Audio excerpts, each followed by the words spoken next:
Okay, so the theme is Jesus revealed in the sanctuary. We looked at the importance, then we looked at the layout, we looked at the priestly ministry. Yesterday, we looked at the seven feasts, and tonight we will look at Jesus in the courtyard. We will now, for next 3 days, will be interesting because we will try to understand all the articles in the sanctuary and what they represent, how the work of Christ can be seen in those things. Yeah.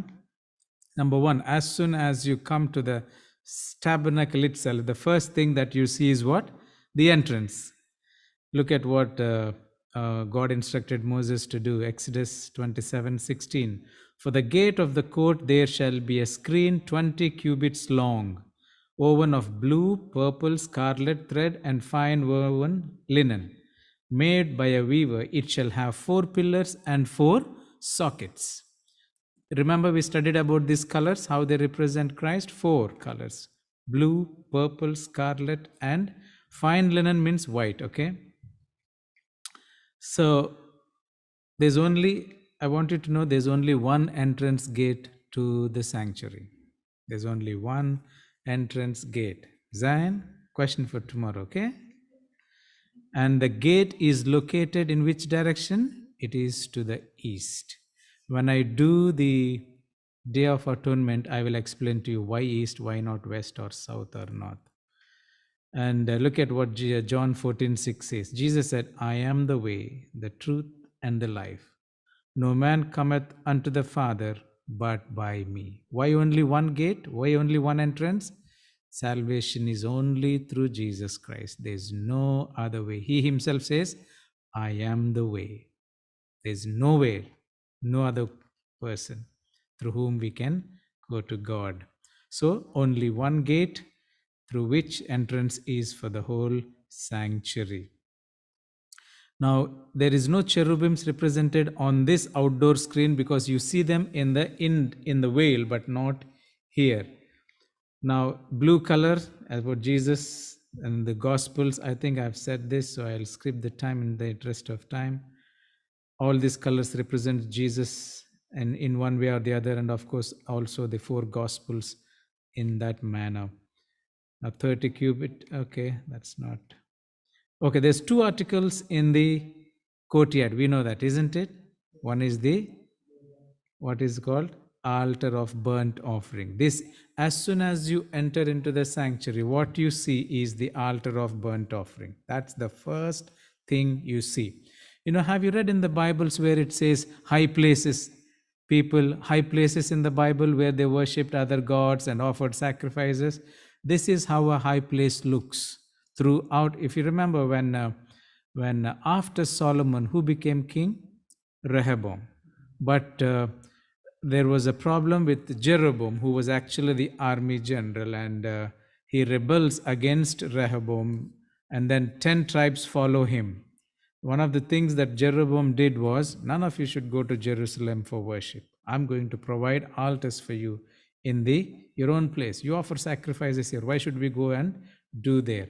That's the beginning of high places. They call these high places where they built something like this. This is actually is a real picture that is in Israel, just to let people know how the high places looked. I think it's from those days. So that's how worship started everywhere. Initially, they used to offer sacrifices to God, but later they started offering sacrifices to all sorts of gods in these high places. That's why if you see the history of the kings, they followed God, but they have not removed the high places, the Bible says, because that became almost like a part and parcel of their life. But that was not the altar that God chose. So altar of burnt offering is the first article you see as you enter through the gate. That's the first thing that you see. And look at the description. Exodus 27, 1-8. You shall make an altar of acacia wood. How long it should be? 5 cubits long, that is 7.5 feet, and 5 cubits wide. The altar shall be square. That's what the Bible says. And its height shall be 3 cubits. So the length and the breadth is the same, but the height is different. You shall make its horns on its 4 corners.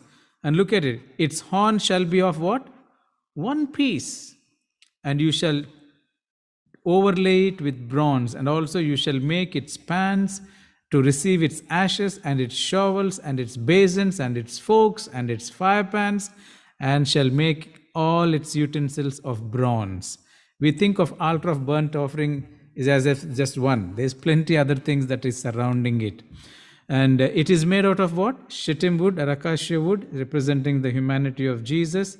It is covered with bronze. Bronze is a symbol of sin, sign of endurance. Wood also. Why is it is made out of wood covered with bronze? Why?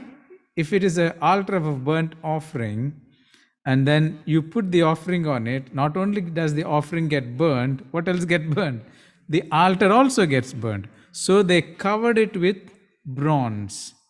God did tell this. Jesus' humanity, he died like a human.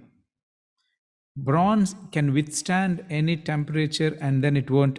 So in other words, God bore all the sins in us. It's a symbol like that. Shape is square. Jesus equal to all. Length and breadth, it's 7.5 feet long. The height 3 cubits. So that's how it would have looked. Now, what else does it have? Can you see the 4 horns on the 4 corners? You know what the Bible, what God said about this? Look at Exodus 27:2. You shall make its horns on its 4 corners. Its horn shall be of one piece with it, and you shall overlay it with bronze. The horns were made up of one piece. What does that mean? Salvation through one person available to 4 corners of the earth, representing Jesus fully in the 4 Gospels. And Exodus 29:12, you shall take some of the blood of the bull and put it where? On the horns of the altar with your finger, and pour all the blood beside the base of the altar. Look at Psalms 118:27. God is the God, and he has given us light, binds the sacrifice with cords to the horns of the altar. Horns are also used to tie animals for sacrifice if there are many around. Now what I am trying to say, there are 4 horns that are pointing towards the 4 directions of the children of Israelites, symbolizing that Jesus is equally available for everybody, the sacrifice. Now horns also have other functions. Number, it's a place, it is also used as a place of refuge. Look at Psalms 118:27. He has given us light, binds the sacrifice with cords to the horns of the altar. Now look at what it says, Exodus 21. He who strikes a man so that he dies shall surely be put to death. However, if he did not lie in wait, but God delivered him into his hand, then I will appoint for you a place where he may flee. But if a man acts with premeditation against his neighbor to kill him by treachery, you shall take him from my altar that he may die. You know, before the cities of refuge were built, where they could run, you remember we said, if you have committed a crime, and if before people can catch you and kill you, what they do? You have to run to the city of refuge so that nobody can touch you. But before those cities were built, the place of refuge was the altar of burnt offering. What did God say? You have to run to the altar and then nobody will touch you if you stay there. They actually hold on to the horns. Do you remember we have a story like this in the Bible? Yes or no? Yes. Remember Adonijah? Who is he? Adonijah, do you know who he is? Yeah, and he is the brother of Absalom. You know, very handsome man. When Absalom died, when David became old, Adonijah himself got few people together, just like his brother Absalom, proclaimed himself as king, and he was trying to rule. Then, but he did not invite Solomon, prophet Nathan, and few other people who were close to David. So they go and tell King David, they actually go and tell Bathsheba, they don't tell king, look, Adonijah, what happened to you? What happened to your son? She goes and tells King David, you promised to make my son as a king. Look, Adonijah already announced himself as a king. Then immediately David calls who? Solomon, and then he pronounced him as king. Then somebody from the palace runs to Adonijah. You're celebrating yourself to be a king here? King David made Solomon as a king. He's already sitting on the throne. You read it in First Kings chapter 1. He's already sitting where? On the throne. So, what do you think happened? Adonijah panicked because already King David made Solomon king. You know what he did? The first thing he did? Look at what it says. 1 Kings chapter 1, verse 50 and 51. Now Adonijah was afraid of Solomon. So he arose and went and took hold of the horns of the altar. And it was told Solomon, saying, Indeed, Adonijah is afraid of King Solomon. For look, he has taken hold of the horns of the altar, saying, Let King Solomon swear to me today that he will not put his servant to death with this word. Are you with me? You should read it. It's a beautiful story. And you know what Solomon says? Well, if he has not, okay, I will not do anything to him. If he has not done anything wrong, rest assured I won't do anything. But if he did anything wrong, he's going to die. You should read. It's a beautiful story. But those days, as I said, the horns were used as a place of refuge where people can go, and as long as you're there, nobody can touch you. So that is how we have seen it is made out of acacia wood covered with bronze, and the horns are also made of bronze, all of them with one piece, because though they have a salvation is available in all corners of the world, it is only through one person. That's what it symbolizes. What else do you see? Look at Exodus 27:4. You shall make a what? Grate for it. A network of bronze, and on the network you shall make what? 4 bronze rings, and at 4 corners. You shall put it under the rim of the altar beneath, that the network may be midway up the altar. You know, when you read Leviticus, you get bored because of all these things. But if you deeply study, it is such an interesting. What he says, okay, you have built the altar now, and in the middle of the altar, in the midway, you must put what? A grate. Okay, it's like a rim of the altar. Beneath the network may be of midway of the altar, and you shall make poles for the altar, because it has to be carried, isn't it? Poles of acacia wood, and overlay them with bronze. The pole shall be put in the rings, and the pole shall be on the 2 sides of the altar to bear. You shall bear it hollow with boards, so that it's shown you on the mountain, so shall they make it. Now that's the grate. It is the, how tall is it? 7.5 feet. So halfway you put a grate. Okay, I'll tell you the purpose. Grate is a net in midway in the center of the altar where the offering was laid. What's the purpose? That's where the offering is laid, for it to be burnt in the midway. So it has a symbolic. Daniel 7, Jesus died in the middle of the week. Jesus hung between heaven and earth. It allows, and another function of that grate is what? It allows the fat to burn and the ashes to fall down.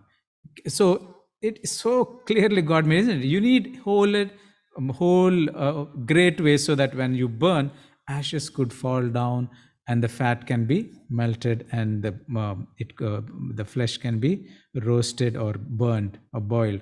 It is the same height from the ground as the mercy seat, symbol of equality in the mercy and justice. When I do on Friday night, the most holy place, we will look at that. So this is how the altar of burnt immediately could have looked. The grate in the middle and the poles on both the sides, so when they have to move, the priests can carry it on their shoulders.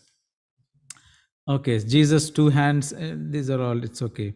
This is the largest item in the sanctuary, because the sacrifice of Jesus is the grandest and the greatest event for human salvation, isn't it? So in all the utensils you see, articles you see in the sanctuary, the tabernacle, the altar of burnt offering is the largest one. So that's how the grate will be in the middle when the offering is built. Okay. Now, how did the fire come onto this altar when the offering was put? Look at what Leviticus 9:24 says. And fire came out from where? Before the Lord. Where is that from? From heaven.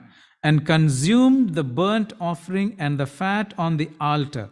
When all the people saw it, they shouted and fell on their faces. Could you imagine? They were all around. The offering is put on there. No light, no candle, no wood, nothing was there. Suddenly fire comes from heaven and consumes it.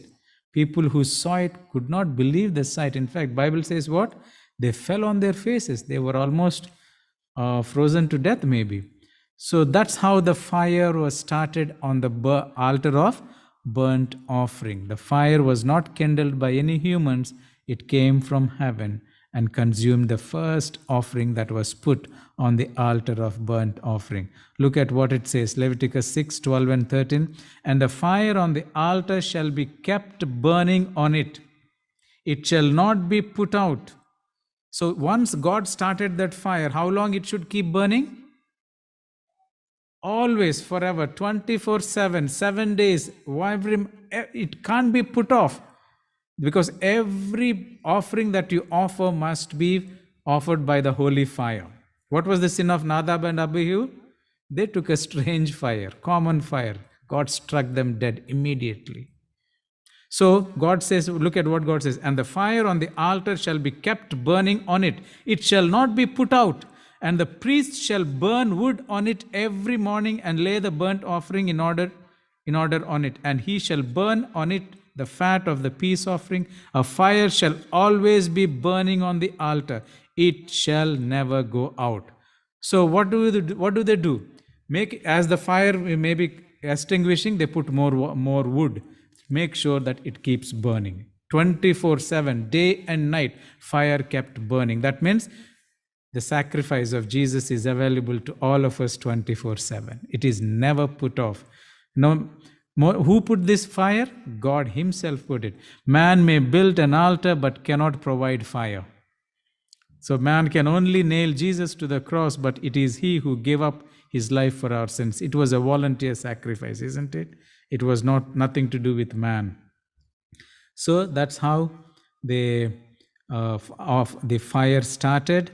Let's look at some of the utensils. All of us know about the altar of burnt offering, but we never thought about the utensils that are actually used along with the altar of burnt offering.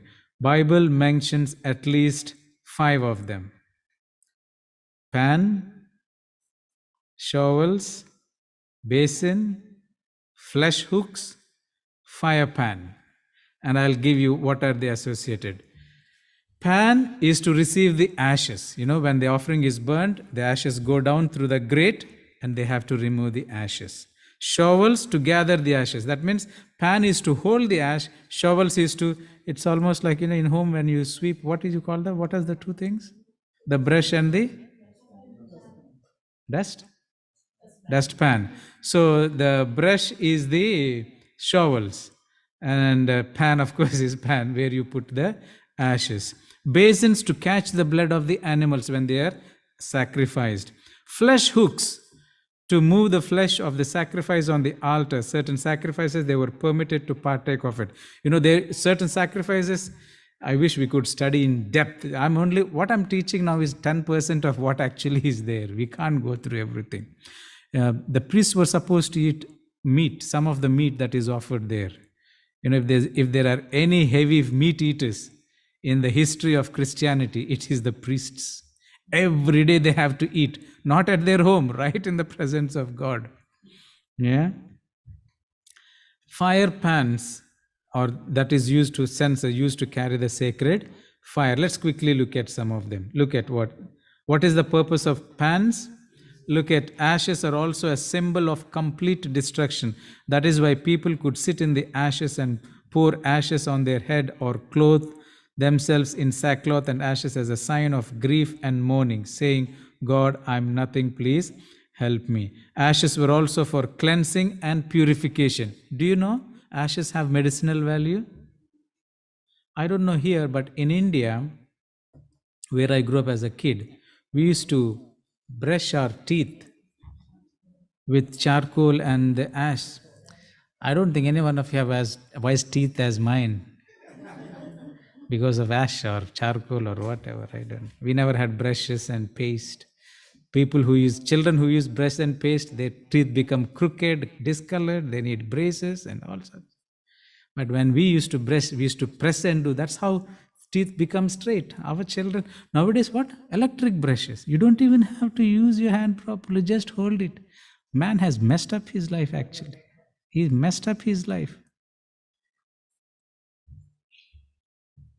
Okay, Numbers, look at this, 19:17. And for an unclean person, they shall take some of the ashes of the heifer burnt for purification from sin, and running water shall be put on them in a vessel. So there is these ashes that were used at the burning of the offering were collected. They were put in one place. If somebody has any disease or some kind of an uncleanness, what did God tell? Use them to apply, and then they have to go and wash where? Not stored water or nothing. What does it say? Running water. Running water. That means you may have to go to a river or a stream. And why running water? That's the most cleanest form of water. Not a stagnant water you put in your pot, in your tank or nothing. So you have to wash it under a running water. So that's what it is. Used ashes that were collected on the pans. So shovels, as I said, they are used for removing the ashes. Leviticus 4:12. The whole bull he shall carry outside the camp to a clean place where the ashes are poured out, and burn it on wood with fire. Where the ashes are poured out, it shall be burned. Ashes reminded, look at what Ellen White says. Ashes reminded, this is Testimonies volume 4, 120. Ashes reminded the penitent that a full and a complete sacrifice has been made. It was completely forgiven. You know what they do actually? I was reading one of the commentaries of the Jewish people. The sinner, after offering the sacrifice, he would still wait there to see his offering being burned until the ashes were removed. That is a clear indication to him that his offering has been completely accepted. Taking out the ashes is an indication that it has been completely accepted. Then they go out from the presence of the courtyard. The next is the basins. The priest would catch the blood in a basin and use it for the sprinkling and for pouring out at the bottom of the altar. So the basin is used to collect the blood that when the sacrifice is made. The next item is the utensil is the forks or flesh hooks. Look at the fork was an instrument with 3 prongs and used for placing the pieces of the offering upon the altar, used to keep the flesh in the middle so that it could be burnt completely. You know, I'm sure all of you who cook, you know, sometimes we have to turn it this side and that side to make sure that everything is cooked properly. When in certain offerings, not the whole animal is put, they have to take out the entrails, they have to take out the other things and only put flesh and fat. And they have to make sure it is cooked properly, because that's what the priests would take it from by this hook and then eat it in the presence of God. Not that they take it again, oh, it's half cooked, let's cook again and eat. No, that's the only place they have. So the hooks are used to remove the flesh, make sure it is cooked properly, remove it and eat it in the presence of God, because priests are in the place of God. Next is the fire pans. What does this say? Look at Leviticus 16:12. Then he shall take a censer full of burning coals of fire from the altar before the Lord, and with his hands full of sweet incense beaten fine and bright, bring it inside the veil. Fire pans were also used for carrying the fire on the march. For example, the pillar of cloud started moving. What will they do? They have to keep going, isn't it? So what will they do? All the Levites would come, and some of the live coals from the altar of burnt offering are quickly collected into this fire pan, and they are kept alive until the pillar of cloud stops somewhere, and they pitch the tent there, and they put the altar of burnt offering, and then they put the sticks there, and they use this fire to light that place. Are you with me? Why is it? Because God said no strange fire must be used. Once he started it, that has to be kept burning. And suppose what happens if it rains? What would you say, Sister Jane? We have all excuses. It rained, it got put off. So what do you expect me to do? God is such a harsh God. You may think like that. Our mindset today, no excuses those days. Whether it is rain or storm or not, that's not God's problem. That's your problem. I told you to make sure that it is kept live. Use your common sense to keep it live. They made sure that no rain, no storm, nothing could put off this fire. How many kilometers they walked? it made sure it was still burning, because that's the only fire on which the sacrifice must be roasted. That's why one thing I've learned from sanctuary service, you must surrender your life unreservedly for Christ. The day you start questioning, the day you start reasoning, not so many things doesn't make sense. If you walk 100 miles, do you think, can you imagine they have to carry this? The priests would carry it, and they made sure that if it is rain or storm, wind, they make sure they cover. They have to protect it and take it. So fire pan is used to carrying what? Holy fire. And this is also used to take inside the holy place. You know, censers, incense is burnt in the altar of incense in the holy place. This is the fire they have to use, not any other fire. So fire pans are used for that. Now in the altar of burnt offering, because it is 7.5 feet, 3.5 or 3 cubits, isn't it? So that's 4.5 feet tall. What they have a ramp. It's, little bit of a ramp to climb. Where is the offering put? In the middle, not on top of it, in the middle on the grate. So they have a ramp to climb. Look at what the scripture says. Exodus 20:26. Nor shall you go up by steps to my altar, that your nakedness may not be exposed on it. It's really strange, how God makes it. When you climb steps, maybe your nakedness can be seen from beneath or what, I don't know what that is, but it is a ramp that is used instead of steps, so that your nakedness, nobody can see, nobody on this thing. And also to reach the place. When Solomon built this, the Solomon's measurements are different to Moses' measurements, because it's a huge temple. He made everything big. And the altar of burnt offering is huge. And then you need to have, there was no steps to climb. It was the ramp that he followed the principles of the Moses tabernacle, but just that he made it huge. He made it huge. That's how it looked. You remember Jehoshaphat. You know the story when enemies came?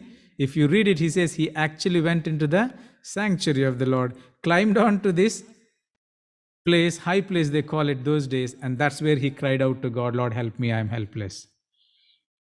Anyway, so that's how the ramp looks, maybe a raised platform to be able to reach what? The offering and do it well. The characteristics of the altar. So I will consecrate the tabernacle of meeting and the altar. I will also consecrate both Aaron and his sons to minister to me as priests. God said, I have consecrated this to be holy. Exodus 40:10, you shall anoint the altar of the burnt offering and all its utensils and consecrate the altar. The altar shall be what? Not holy, most holy. Utensils are holy, altar is holy, consecrate it. And nobody is supposed to touch and use them except Aaron and his children. The rest of the priests help in other things, but this is what they do. The altar was anointed with oil, and the altar made the sinner holy. The altar was only served by the priests, that is sons of Aaron. People brought their gifts to the altar. Look at, they have to bring it to the altar. Now that same language Jesus used, isn't it? When you bring your offering to the altar and you remember you have something against your brother, what does he say? First go and say sorry to your brother, then come and offer sacrifice. That is genuine confession. Today, you don't even talk to me, but you pray to God every day. That's the kind of attitude we have. No wonder our prayers are not answered. Okay, there are so many offerings that are associated with the altar of burnt offering, but I will restrict to major 5 of them. Burnt offering, sin offering, peace offering, meal offering, trespass offering. Okay? Don't worry, I'll not ask this question. Don't stress yourselves. If at all, I'll ask how many offerings. So you make sure you know at least the 5, okay? Okay, the offerings in the courtyard. If you read Leviticus chapter 1 to 5, that's where all these offerings are mentioned. A detailed how you do it is mentioned. We can't have time to go through. I'll just summarize. The first one is called burnt offering. It symbolizes the complete surrender of the worshipper to the service of God. Everything is burnt. and it is a volunteer offering. It is a volunteer offering. The next is meal offering. Points the worshipper to the fact that God is the giver of earth's produce which sustains. And this is also a volunteer offering. The third is the peace offering, symbolizes the festival of joy to those at peace with God. This was not to obtain peace with God, but to celebrate peace with Him. So this is also volunteer. Sin offering, offering made by one who was willing to repent of his sins. This is mandatory. And trespass offering, offerings made by one who sinned and caused injury to someone. This was different from the sin offering in that it demanded the payment for compensation for the damage. What an amazing thing. Suppose I did something wrong to you, trespass offering. Maybe I killed your goat, or I killed your this thing, or something damage I did to you. What am I supposed to do? Two things. I have to say sorry to you. I have to pay the damages. Then go and offer the trespass offering. What do? Say sorry. That's it. We leave it there. God did not expect just sorry. You damaged my goat. You killed my goat. You killed my ox. Repay them with the ox. If you can't repay the ox, give them the money that they could buy an ox equal to that. Then it is not over. Bring the trespass offering and then say sorry to me. So 5 offerings, 2 are mandatory. What are they? Sin offering and trespass offering. The rest all are volunteer offerings. These are the types of animals that are used for offering: the bull, the he goat and she goat, and the turtle dove and pigeons, and also a heifer and ram. Okay, there are 4 types of sacrifices that are offered at the altar of burnt offering. Are you with me, or am I talking to myself? I'm trying my best to simplify. The first is called the daily offering. Let's read Numbers 28, 1-4. Now the Lord spoke to Moses, saying, "Command the children of Israel and say to them, my offering, my food, for my offering made by fire as a sweet aroma to me, you shall be careful to offer to me at their appointed time." First of all, you must offer them at what? At the appointment. What does that mean? You don't come at 10 o'clock and say, "I'm so sorry, I'm late, can I offer now?" It doesn't work like that. If I said 3 o'clock, it's 3 o'clock. "And you shall say to them, this is the offering made by fire which you shall offer to the Lord. 2 male lambs in their first year without blemish, day by day, as a regular burnt offering. The one lamb you shall offer in the morning, the other lamb you shall offer in the evening." So every day offering is what? 2 lambs.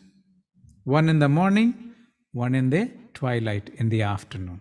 The day before the lambs were brought to the sanctuary, the priests actually examined them. Why? 2 things they have to do. So many things they have to do. Number 1 is to make sure it is within 1 year. Number 2, it has no scabies, no spots, no nothing, blemish, without blemish. And prescriptions. Only when the priest is approved, it is taken into the courtyard for tomorrow's offering. Thorough examination were to be done, because even if it has a slightest spot or some kind of a blemish, it is desecrating the holy place. Can you imagine how much they have to look into these things? That's daily. How many? 2. 1 in the morning, 1 in the evening. This is on behalf of the whole congregation. Are you with me? The daily offering is offered on behalf of the whole congregation, morning and evening. Well, I think you know all these things. I don't want to. The next is called the Sabbath offerings. Look at Numbers 28, 9 and 10. "And on the Sabbath day," how many lambs? 2 lambs in their first year, and also without blemish, and 2/10 of an ephah of fine flour as a grain offering mixed with oil with its drink offering.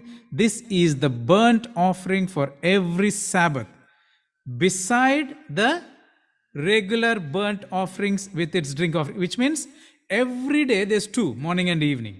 But when it comes to Sabbath, you're adding how many more? 2 more. God is not saying, okay, don't do that and you just do these 2. No. you have to continually do your daily offerings. When it comes to Sabbath, add 2 more lambs. And the same description, without blemish and within the first year and other things. Ellen White says, when it comes to Sabbath, you must read this Desire of Ages, page 207. The demands upon God are even greater upon the Sabbath than upon other days. There's a nice long paragraph. I didn't put everything, but the demands on God are more on the Sabbath. It's a special day for Him. Many people eat the bread only on Sabbath, come to church, listen to the word of God, that's it. Other days, no. You have to eat daily, but you should eat double on a Sabbath, because you have to eat it for yourself, reading and praying, devotion, and then come to church to eat the extra. Some of us just feed on some internet message and something. No, we need to feed for ourselves daily. The next is monthly. Look at this, Numbers 28:11-15. At the beginning of your month, you shall present a burnt offering to the Lord. How many? 2 young bulls, 1 ram, and how many lambs? 7 lambs in their first year, and again they are also without blemish. I don't want to read the whole thing. Look at the last one, red, where I highlighted. Beside the regular burnt offerings and its drink offering. What does it mean? Every day 2, on a Sabbath 2 more, and once in a month, at the beginning of the month, 2 young bulls, 1 ram, and 7 lambs. They are extra to the normal day-to-day things that you do.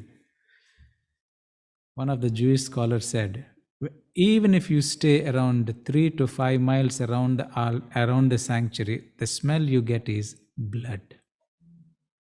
It's the blood. And the drain of the kind of blood, which is to remind the children of Israelites what sacrifice God is intending to make for them because of their sins, for their salvation. It's a visible representation of God's love for them. Anyway, so this is monthly. You think that's the one? There's one more, yearly. I didn't put the whole lot, but you read Leviticus 16, so much is there. But one thing we know from this is the Day of Atonement, once in a year. That's 2 special animals, what we call the sheep, the Lord's goat and the scapegoat. You remember how the high priest will, I think you can read it on Leviticus. So how many offerings? Daily. The weekly is called Sabbath. Then monthly, and then yearly. What is it saying? Constantly. There is not a day, there is not an hour, there is not a week or a month where the sacrifice is not being offered. It is being offered 24/7 throughout the week, throughout the month, throughout the year. Christ's blood and sacrifice is available to us daily, not just weekly or monthly, daily. Okay, the last one. Individual offerings. Now, all those 4 are offered on behalf of the whole congregation. But what about me if I sinned? What about you sinned? You think that covers this? No. I have a responsibility to my own sins. That is offered on behalf of the sins of the whole congregation. But personally, when I mess up, I have to go. Look at Leviticus 4:27-31. If any one of the common people, that means like you and me, sin unintentionally by doing something against any of the commandments of the Lord in anything which ought not to be done, he is guilty. Oh, he just did it unintentionally. It's not, it's a mistake. So we take it so light. God is saying, even if it is unintentional, Sam, you are still guilty.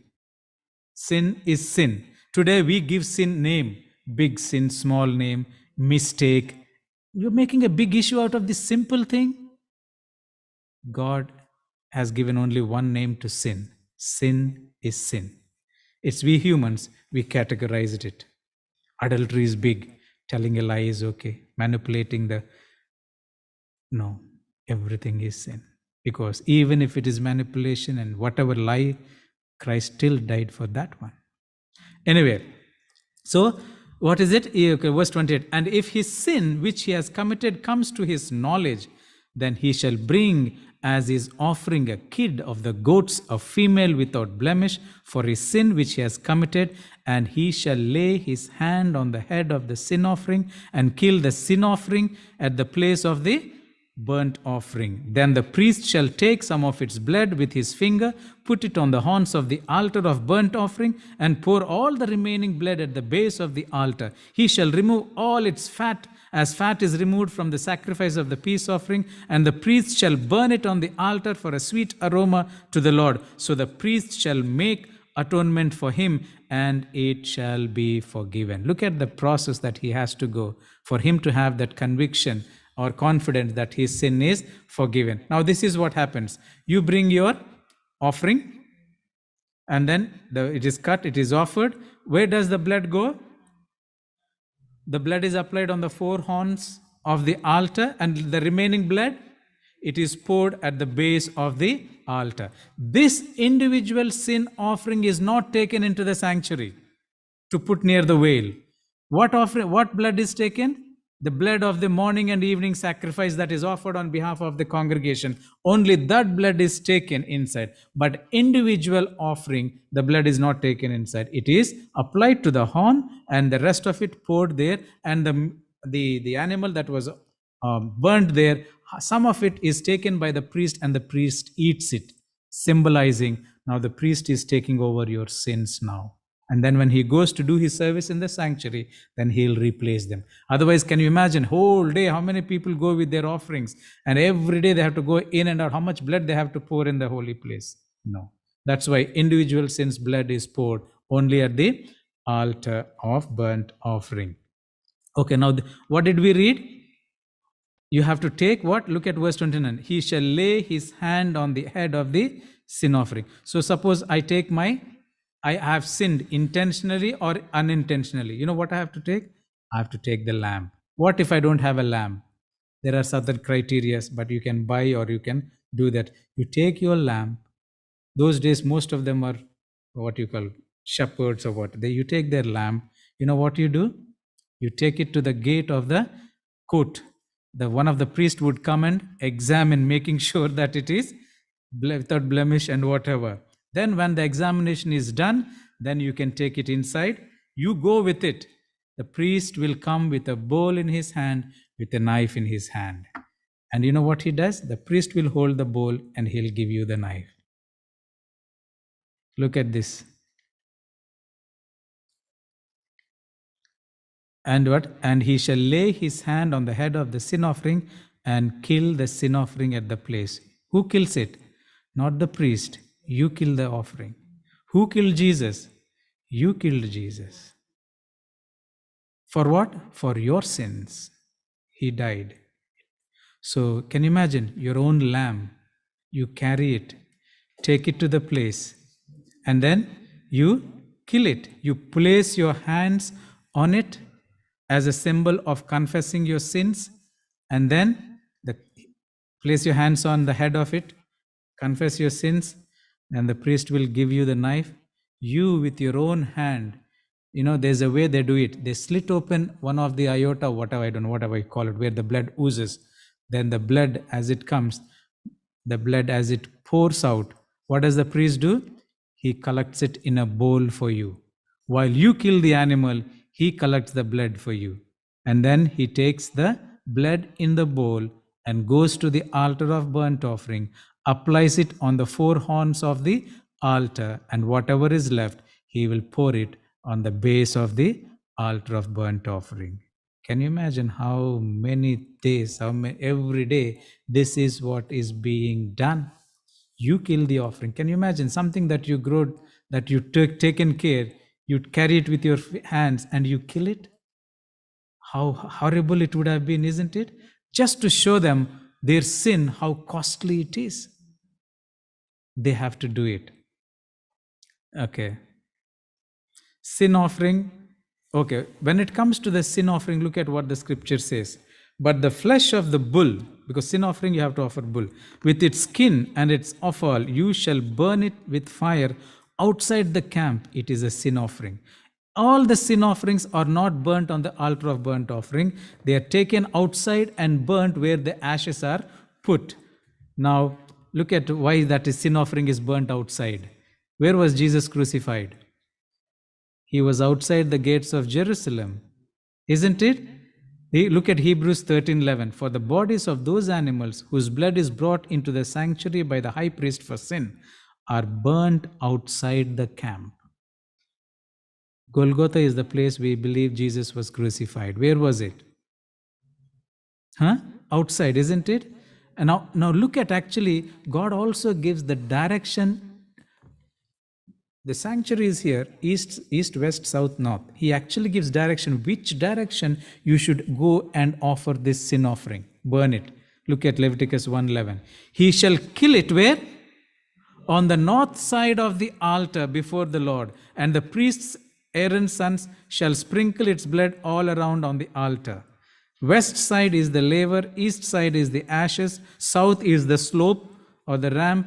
Now this is how, if you see, slope is on the south side. Now this is how the altar of burnt offering. Now look at Golgotha, the scene of the crucifixion. The skull looking at the north side of the altar and at the entrance of the temple. If you were to see where Golgotha is located, it is to the north of the temple Solomon built, where the sin offering. What did God say in Exodus, Leviticus?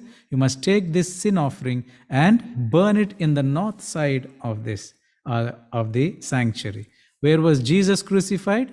Outside, number one. And also look at the direction. It is on the north side. Can you see how Jesus fits into every detail of the sanctuary? Yeah? You can see there the picture. Now, why was Jesus crucified outside the city? Now you know why. That's where the sin offering was to be burnt. So burning is like killing. Jesus was on the cross, died for you and for me. He became the sacrificial lamb that hung on the cross for you and for me. The second article in the courtyard is what? Laver. Now look at what the Bible speaks about it. Then the Lord said to Moses, make a bronze basin with its bronze stand for washing. Place it between the tent of meeting and the altar. Where is its position? As you enter into the sanctuary, the gate, the first one you see is the altar of burnt offering. The next is the laver. Where it should be? It should be between the tent, that is the holy place, and between that and the altar of burnt. So somewhere in the middle. And what is it for? Aaron and his sons are to wash their hands and their feet with the water. Whenever they enter the tent of meeting, they shall wash with water so that they will not die. Can you imagine? If you don't wash and get into the holy place, it's a death sentence. Also, when they approach the altar to minister by presenting a food offering to the Lord, they shall wash their hands and feet so that they will not die. This is to be a lasting ordinance for Aaron and his descendants for the generations to come. As they go in, before they go in, they have to wash. As they come out, they have to wash. They go with unclean hands and feet, they die. Look at Exodus 38:8. They made the bronze basin and its bronze stands from the mirrors of the woman who served at the entrance to the tent of meeting. Now, what was it made out of? Bronze. It's this, but all mirrors. You can see the reflection of the laver. It's because it's made of the mirrors that were taken from the woman's ornaments and made. Because that is a place for cleansing. So where do you go and look if there's any dirt on you? You go in front of the mirror to make sure there's nothing wrong, So that is a place of cleansing, to make sure it gives you a clear picture of this thing. There's only one metal used. What is it? Bronze. Now, Ellen White talking about that, she says, the glory of God hallowed the sanctuary. And for this reason, the priests never entered the place sanctified by God's presence with shoes upon their feet. Particles of dust might cleave to their shoes, which would desecrate the sanctuary. Therefore, the priests were required to leave their shoes in the court before entering the sanctuary. In the court beside the door of the tabernacle stood the brazen laver, wherein the priests washed their hands and their feet before entering the tabernacle, that all impurity might be removed, that they die not.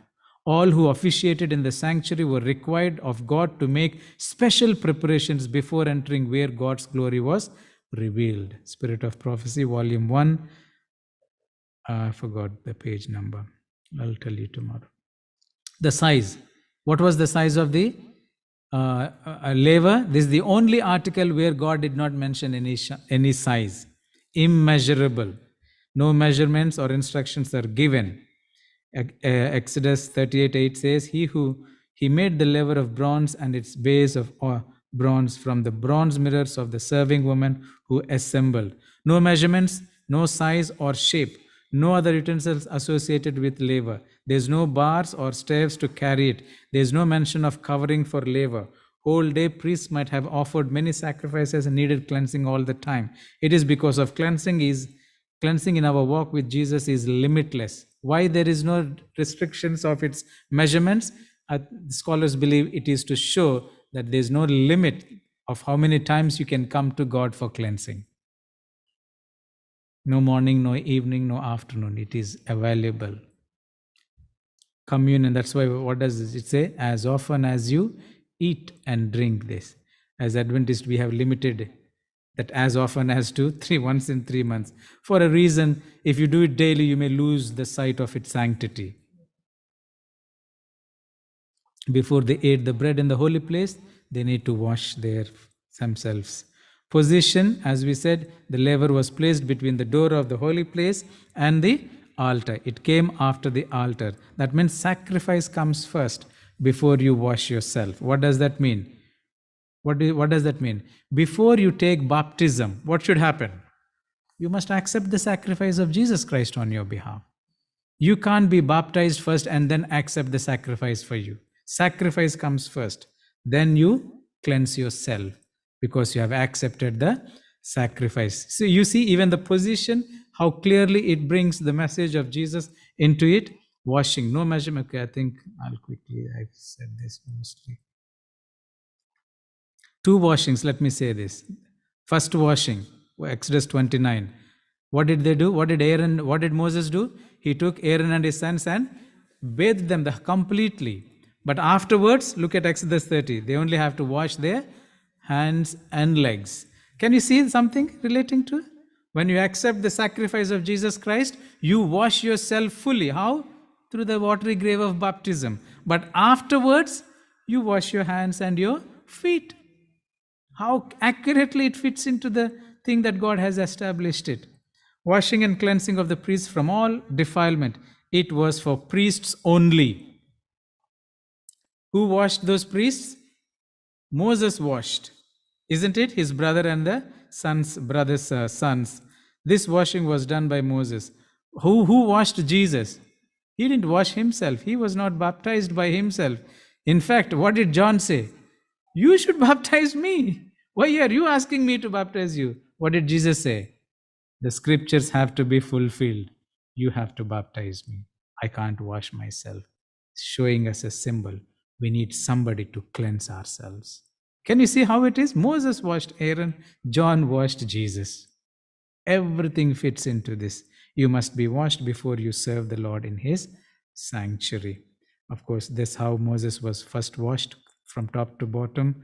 Laver purpose, the priests were to wash only their hands and feet. I think hands are a symbol of service, legs a symbol of walking with the Lord, new life in Jesus, symbol of Jesus, resurrection. They washed their hands, their feet, and the priest could not wash until he offered a sacrifice. As I said, you need to do that. First, we must come to the saving knowledge of Jesus Christ, accept, then we take bath.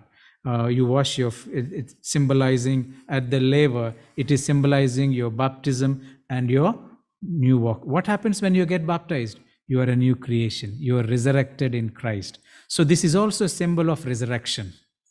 When you wash yourself, you are being resurrected into the life of Jesus. Blood and water. Okay. Now what happened? I think time we are really running. Water is also symbol of the word of God. There's other things that will explain that. So this is how the courtyard, three things: the gate, the altar of burnt offering, and the laver. Gate, Jesus is the only way. Altar of burnt offering, Jesus is my sacrifice. And at the Jesus is the only who can cleanse me. Now look at this. Jesus lived so far. Jesus lived in the camp. All the people said he was like a human, lived among them. Then what happened next? Jesus died where? At the altar of burnt offering, and he was resurrected at the laver. What is the next thing then? He should go into the holy place, isn't it? Where would you expect Jesus to go next? The holy place. Jesus came, lived among men, which is a camp, the Israelite camp. Then he offered himself as a sacrifice at the altar of burnt offering. At the laver, he resurrected. Now the next place that he would go is into the holy place. We'll study that tomorrow. Amazing study. 3 big items: how the bread is made, how the incense is made. All those things we will study, and how they represent Jesus Christ. God bless you as you continue to walk with Jesus into his sanctuary.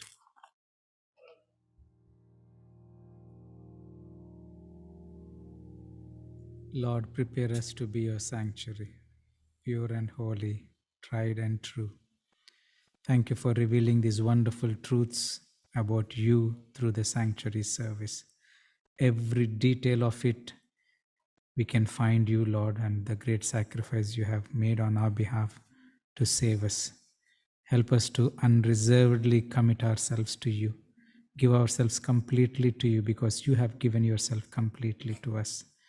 Thank you for the altar of burnt offering, where you have died. You became that sacrificial lamb that died on my behalf and on our behalf. You did not remain there, Lord. You rose so that we could also live.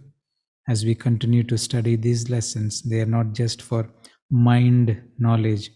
May they touch our hearts to see how your word has been fulfilled and what you expect us to live as your living sanctuaries. Dismiss us with your blessings. Bring us back again tomorrow. In Jesus' name, amen.